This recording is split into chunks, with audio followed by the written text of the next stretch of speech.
BNP হলো আওয়ামী লীগের ফাঁদে পড়েছে। এই আওয়ামী লীগের ফাঁদে পড়ে বাংলাদেশে জিয়াউর রহমান শহীদ হয়েছে, খালেদা জিয়া মৃত্যুর মুখে পতিত হয়েছে।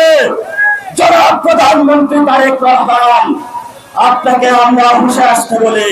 আওয়ামী লীগ বলেছে তুমি আমাকে কি দিবা, যা পারো সব দিয়ে দিব, যেভাবে হলো মোদি তোমাকে দিয়েছিল।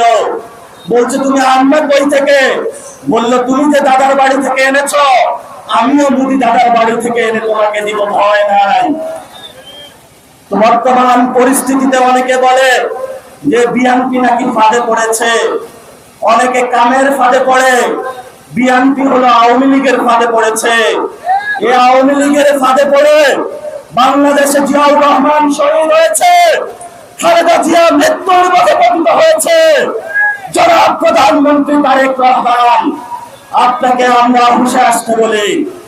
এরাই কিন্তু আপনার বাবার খুনি, এরাই কিন্তু আপনার মায়ের খুনি, এরাই কিন্তু বিএনপির অসংখ্য নেতাকর্মীর খুনি, এরাই কিন্তু বাংলাদেশের জামায়াত ইসলামের অসংখ্য নেতাকর্মীর খুনি।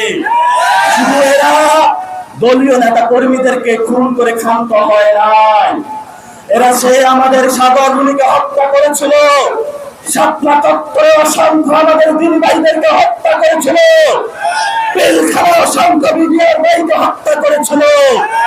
বাংলাদেশে আমরা যতদিন আছি আমাদের খুনিদের সাথে আমরা কোনো আঘাত করব না ইনশাআল্লাহ। যদি আমাদের খুনিদের সাথে যদি কেউ